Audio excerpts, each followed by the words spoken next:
Pemirsa, perdagangan saham di Bursa Efek telah dibuka. Kita akan mencermati kinerja perdagangan saham hari ini.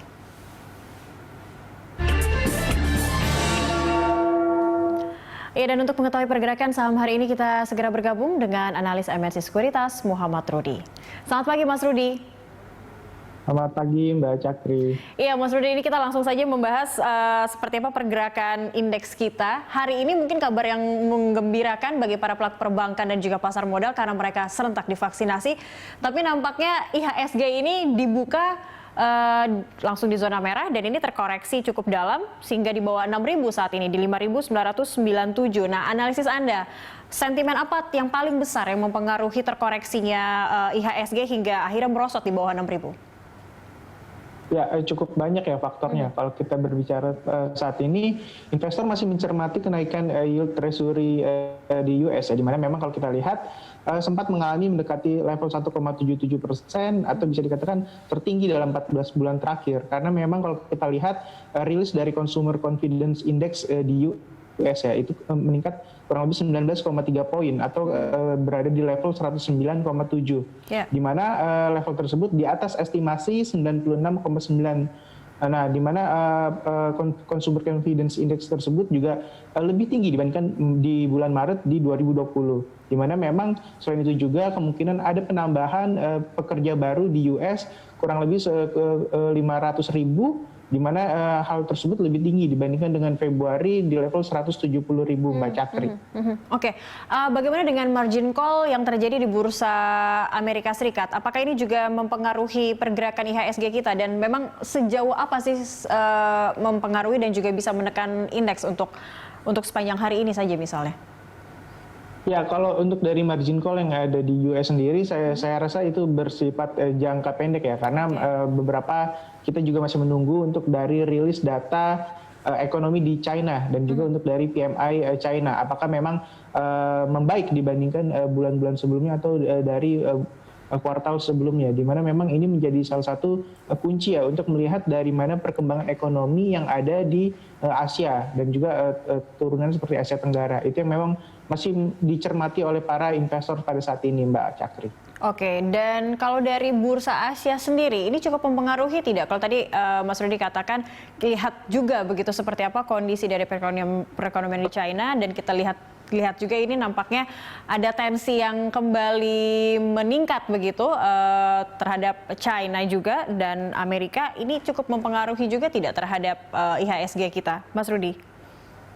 Ya, sebenarnya adanya tensi yang berkembang ya antara US dan juga China atau China dan juga negara Barat. Ini sebenarnya menjadi opportunity untuk dari negara-negara emerging market, salah satunya Indonesia. Namun dengan adanya perbaikan ekonomi yang terjadi di US seperti terlihat dari yield treasury-nya itu meningkat cukup signifikan, itu membuat dari para investor yang tadinya mulai melirik untuk dari market yang lebih berisiko seperti di emerging market, kembali menarik dananya, fund-nya itu kembali ke US, terlihat dari adanya net sell yang ada di IHSG kita, Mbak Cakri.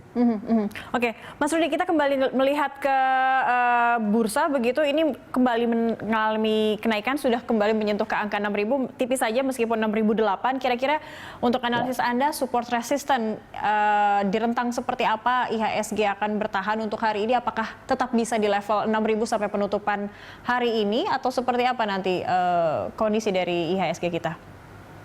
Oke, untuk dari IHSG pada hari ini, kami dari MNC Sekuritas melihat untuk dari supportnya sendiri, IHSG akan berada di level 6.018. Dengan resistennya sendiri ada di level 6130 Mbak Cakri. Sehingga memang selagi menunggu beberapa rilis data untuk yang ada di domestik dan juga memang sambil menunggu adanya event Ramadan yang memang kemungkinan akan membuat dari konsumsi masyarakat kemungkinan akan meningkat di situ, Mbak Cakri. Dan itu bisa menjadi penopang atau support dari pergerakan IHSG untuk bisa setidaknya tetap bertahan di level 6.000 begitu? Betul Mbak Cakri, karena memang sambil menunggu juga untuk adanya rebalancing fund untuk dari beberapa aset manajemen yang ada di Indonesia, di mana memang biasanya ada di akhir Maret sampai dengan pertengahan bulan April, Mbak Cakri. Oke, baik. Kita menuju ke saham, Mas Rudi. Ini kalau kita lihat IHSG paling banyak tertekan atau penurunannya terjadi pada perdagangan kemarin dari sektor konstruksi begitu. Bagaimana dengan hari ini dan apa mungkin rekomendasi yang bisa diberikan kepada pelaku pasar? Apakah masih bisa menyasar konstruksi atau ada saham-saham atau ada sektor-sektor lain yang bisa diambil?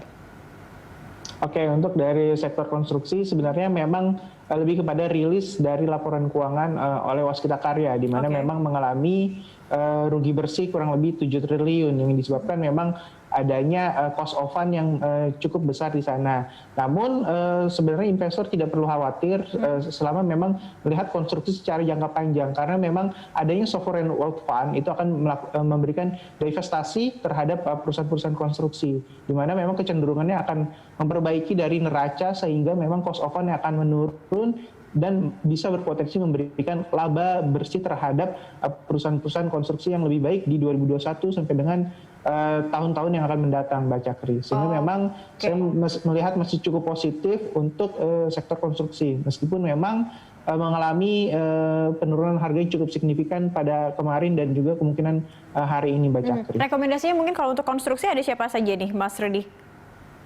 Oke, untuk dari perusahaan-perusahaan konstruksi sendiri, saya masih memberikan rekomendasi kepada 4 perusahaan konstruksi BUMN seperti Waskita, Wijaya Karya, lalu ada dari PTPP dan juga Adikarya, di mana memang dari adanya SWF sendiri akan tetap memberikan sinyal positif terhadap 4 perusahaan tersebut, Mbak Cakri. Baik. Terima kasih Mas Rudy untuk kebersamaannya di IDX Opening Bell pagi ini.